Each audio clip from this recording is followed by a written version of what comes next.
நமஸ்காரம். உங்கள் அன்பிற்கும் அபிமானத்திற்கும் வித்யாபத்திரன் வியாராஜா குளத்தொழுந்து பேசுகிறேன். ஸ்ரீமாத்திர மக. இது என்னுடைய 638வது வீடியோ. இந்த வீடியோவில் நம்ம என்ன பார்க்க போகிறோன்னா, இந்த திரிபுரா ரகசியத்தினுடைய தொடர்ச்சியை பார்த்துட்ருக்கோம். இப்போ வந்து கிட்டத்தட்ட நம்ம இது வரைக்கும் 27 நாட்கள் ஓட்டியாச்சு. திரிபுரா ரகசியத்தில் நம்ம பார்த்ததெல்லாம் 27 days ஆல்ரெடி பாஸ்ட்டு. ஸோ இப்போ அடுத்து தொடர்ச்சியை தான் பார்க்க போகிறோம். இப்போ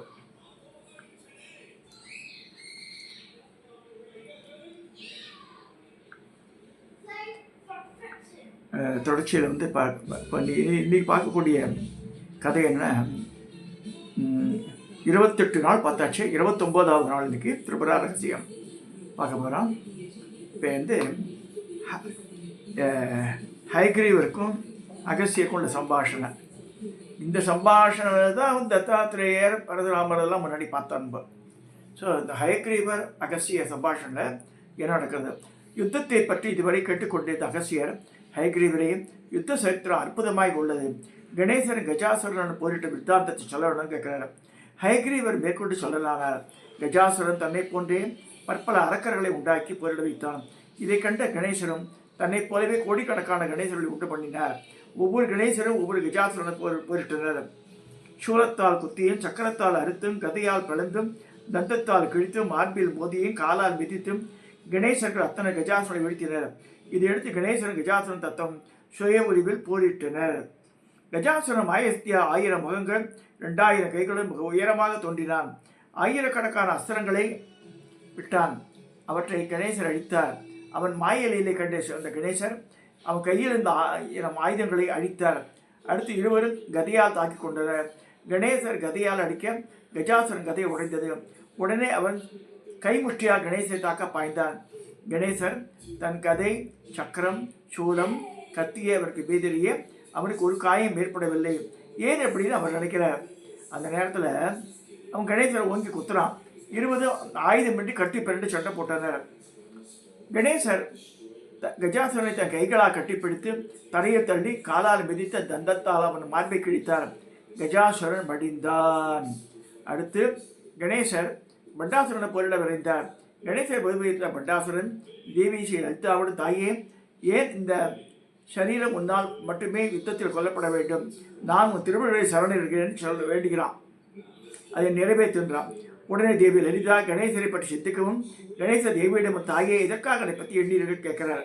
அதுக்கு தேவி, குழந்தாய், நீ போரிட்டது போதும், இனிமேல் பக்கத்திலேயே இரு. மற்ற தேவிகள் பண்டாசுரன் படையிடம் போதட்டும் சொல்கிறார். பண்டாசுரன் புத்திரர்கள் சக்தி கணங்களை தாக்குவதை கண்ட பாலாம்பிகை அந்த புத்திரர்கள் 30 பேர் அந்த புத்திரர்கள் மீது அன்பு மொழி பொழித்தார். அந்த புத்திரர்கள் பாலாவை சூழ்ந்து கொண்டனர். கோடிக்கணக்கான அசுரர்கள் பாலாம்பிகை மீது சரமழை பொழிந்தனர். தண்டநாத்தா தன் படையினை நோக்கி, பாலாம்பிகை உத்தரவையும் கேளுங்கள். பாலாவுடன் யுத்தம் புரியும் அரசர்கள் மீது அம்பை எய்தக்கூடாது. செய்தால் நான் தண்டிப்பேன். குறிக்கிடாது பாலாவை போரிடுவதை பாருங்கள் என்றார். படைகளோடு சேர்ந்து தண்டினையும் மந்திரனையும் பாலாவின் உன்னதமான போரை பார்த்திருந்தார்கள்.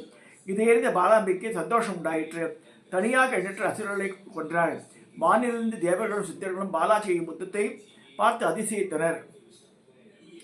அசுரர்கள் பாலாவை அசுரங்களால் கொண்டினர். சூரியனை மேகங்கள் மறைப்பது போல இருந்தது. இதை கண்டு சக்தி கணங்கள் கவலைப்பட்டனர். அப்போ பாலா மாற்று அசுரம் போட்டு அத்தனை அசுரங்களையும் முறியடித்தார். எண்ணற்ற அசுரர்களின் தேரையும் ஆயுதங்களையும் உடைத்தாள். இடைவிடாது நாலா பக்கம் அம்பெய்து பூச்சிகளை கொள்வது போல அசுரர்களை கொன்று பிடித்தார். மரத்திலிருந்து தேங்காய் விழுவது போல அசுரர்களின் தலைகள் கீழே விழுந்து வண்ணம் இருந்தன. அசுரர்கள் கால், தொடை, மார்பு, கழுத்து, வயிறு அறுபட்டு கிடந்தனர்.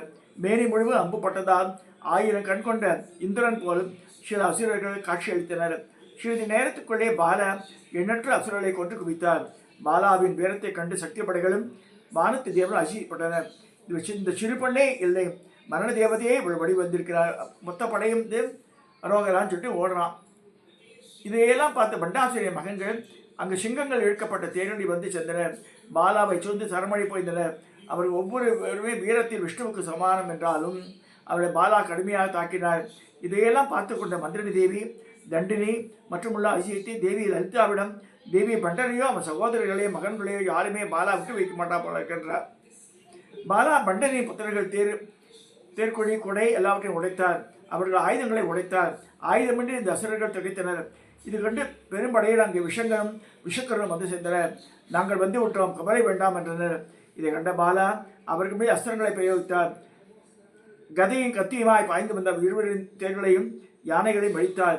அவர்களை மார்பில் ஓங்கி அடிக்க இருவரும் கீழே விழுந்தனர். பாலா அவர்களை பார்த்து பண்டபுத்தர்களே, வீர அசுரர்களாகிய நீங்கள் இப்படி யுத்தத்தில் புறங்காட்டி செய்திகளை தகுமா என்று கேட்கிறார்.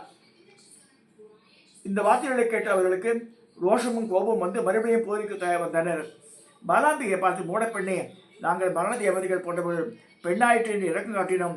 உன் திமிருக்கு இப்போது பதில் சொல்லுவோம் என்று சண்டை போடுறார். அப்போது பாலா அவர்கள் தலையை வெட்டி எறிந்தாள். பழுத்த பனம்பழம் போல அவர் தலைகள் தரையில் விழுந்தன. அசுரப்படையை கண்டு அலறியது. இந்திரன் பாலாம்பிகை மீது புஷ்பமாரி பொழிந்தான். சக்தி கணங்களுடைய எங்கும் ஜெயசத்தமே கேட்டது. இந்த தேவி சண்டி ஹோமெல்லாம் பண்ணும்போது ஜெய ஜெயா ஜெய ஜெயான்னு அது மாதிரி ஜெயகோஷம் வந்து இந்த சண்டையில் கேட்கறது. ஸோ இந்த இதுக்கு வந்து அம்பாளுடைய மடியில் கவுண்டு மாதிரியே படம் காமிச்சிருக்கான் பாருங்க.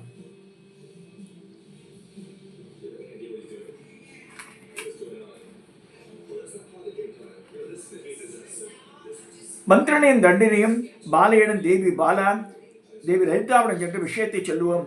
அவள் உத்தரப்பட்டு யுத்தருக்கு திரும்புவோம். மிக அரிய செயலை செய்து விட்டாய் என்றனர். அவ்வாறே அவர்கள் செய்தனர்.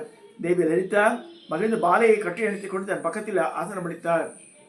தன் மகன்கள் இறந்து கண்டு பட்டாசுரன் மிகவும் வருத்தம் கொண்டான். ஐயோ, மயக்கத்தில் உள்ளேன், ஏன் இப்படி வருந்துகின்றேன்? தேவி லலிதான விரும்பித்தானே செய்திருக்கிறார். நான் முதலில் இறந்திருந்தால் என் மகன்கள் என்னை நினைத்து வெக்கப்பட்டிருப்பார்கள். இப்போது தேவியால் கொல்லப்பட்டு அவர்கள் உயர்வடைந்தார்கள் என்று நினச்சிக்கிறான். சரி, நாம் சீக்கிரமே நாம் வந்து என்னுடைய உயிரை விடணும்னு நினச்சிக்கலாம். இளம்பெரிய அணிந்தவளும் முக்கண்ணியும் சினத்தாசி வந்த கண்களும் கொண்ட ஸ்ரீ மாதாவை எப்போது தரிசித்து யோகிகளுக்கும் கிடைக்காத அமிர்த நிலையை அடைவேன் அப்படின்னு சொல்கிறான். மகன்கள் இறந்தது கூட பண்டரன் வருத்தமிட்டு இருக்கிறான் எண்ணி அவன் சகோதரர்கள் அவனை சமாதானப்படுத்தினர். மனதுக்குள் இருக்கும் எண்ணத்தையும் மகிழ்ச்சியும் மறைத்து மிகவும் வருந்துவது போல் அவன் நடிக்கிறான். மன்னனிடம் அவன் சகோதரர்கள் அரசியல் வீரத்தை அழிக்கும் வருத்தத்தை விடுங்கள். நீங்கள் வருந்துவதை கண்டு அக்னியில் எட்டு விராட்டி போல் எங்கள் தேகம் எரிக்கிறதுலாம் சொல்கிறாவ. சார், 5 அடுக்கள் கொண்டதும் 2 செங்கங்கள் ஒரு காட்டெருமையை எழுப்பது போல் பைரவரால் செலுத்தப்படுவான கிரிச்சக்கர ரதத்தில் தனக்கு இருபுறமும் சொப்னேஸ்வரி காலசங்கர்ஷா இருக்க தண்டினை யுத்தத்தில் கிளம்பினார். அவள் பின்னால் எண்ணற்ற வடுகர்கள் காளிகர்கள் வாராகிகள் தொடர்ந்தனர். அவ்வாறே 7 அடுக்கு உண்டதும் 4 பச்சை குதிரைகள் எழுப்புமான சக்கர ரதத்தில் புன்சேற்படும் ஷியாமலா செலுத்தும் ரதத்தில் சுகா, சாரிகா, ஷியாமலா, சங்கீத ஷியாமலா, சாகித்ய ஷியாமலா, லகு ஷியாமலா சகிதமாக மந்திரணி கிளம்பினார். அவளை சுற்றி எண்ணற்ற ஷியாமலா தேவிகள் பின்தொடர்ந்தனர். அந்த ஷியாமலா தேவி அனைவருமே 16 வயது கொண்ட பெண்கள். சிவப்பு பட்டு வஸ்திரமும் நவரத்தனங்களும் அணிந்து கொண்டு தம் புன்சிரிப்பால் உலகை மயக்குவர். மது உண்டதால் அவர்கள் கண்கள் சுழன்று வண்ணமர்ந்தன. இலக்கியமே சங்கீதமே ரசிப்பவர்கள் அவர்கள்.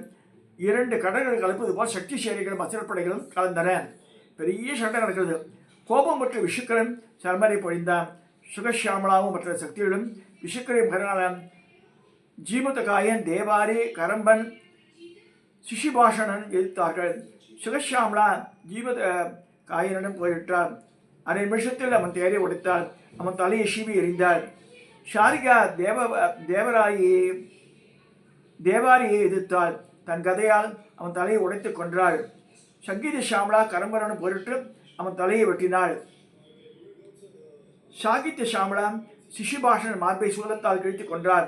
இதற்கிடையே மாறுவேஷத்தில் ஷியாமலாவின் தெருக்கூத்தில் தேருக்கரியில் வந்தான்.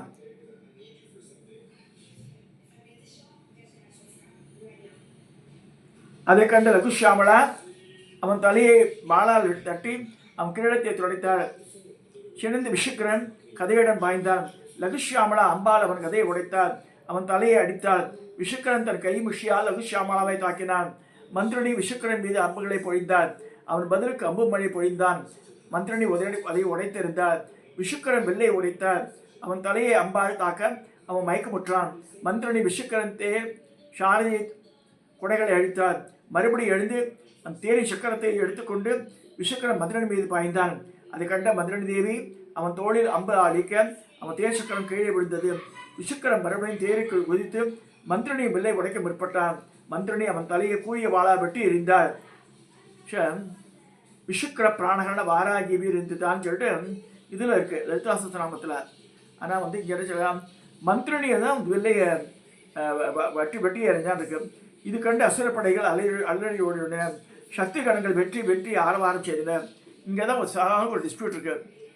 இதில் பிரம்மாண்ட புராணத்துலேயும் சரி லலிதோபியானத்துலேயும் விஷுக்கரனுடைய இது வந்து வாராகி சாமலா பண்ணான் இருக்கு. ஆனால் லலிதா சஹஸ்ரநாமம் வந்து வாக்வாதினியை சொன்னக்கூடிய இதில் வந்து வாராகி தான் பண்ணியிருக்கான் இருக்கு. ஸோ இங்கே ஸ்மால் டிஸ்பியூட் இது. ஏன்னா அதுதான் எடுத்துக்கணுன்ற எல்லாரும் பெரியவாழலாம். ஏன்னா வந்து இந்த இதில் ஸ்ரீசக்கர ரதத்தில் இவெல்லாம் உட்காந்துருக்கா. யார் 8 பேர் வசினி காமேசி மோதினி பம்பலா அருணா ஜெயினி சர்வேத்திரி கௌலினி. அவள் தான் லலிதா சஹஸ்ரநாமம் எழுதியிருக்கா. அவள் தான் நேரம் பார்க்குறா போகிற அவள் சொன்னது தான் எடுத்துக்கணும்னு இருக்கா. ஸோ இந்த இது அடுத்ததாக இந்த வாராகி பாருங்க ஒரு ஷர்ட்டை எப்படி வரா பாருங்க.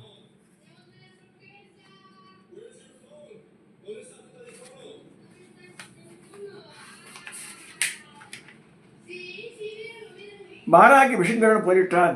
சக்தி கணங்களும் அடுகர்களும் அசுரப்படைகளும் மோதின. அசுரப்படைகள் அழிக்கப்படுவதை கண்டது.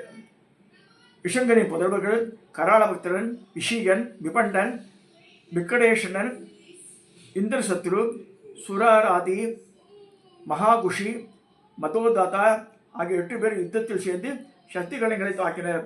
இதை கண்ட ஜம்பனி, சம்பனி, அந்தினி, போகினி, பைரவர், காலாகர்ஷினி, ஸ்வப்னேஸ்வரி, வடுகர் ஆகியோர் சக்தி கணங்களுக்கு உதவி புரிய வந்திருந்தனர்.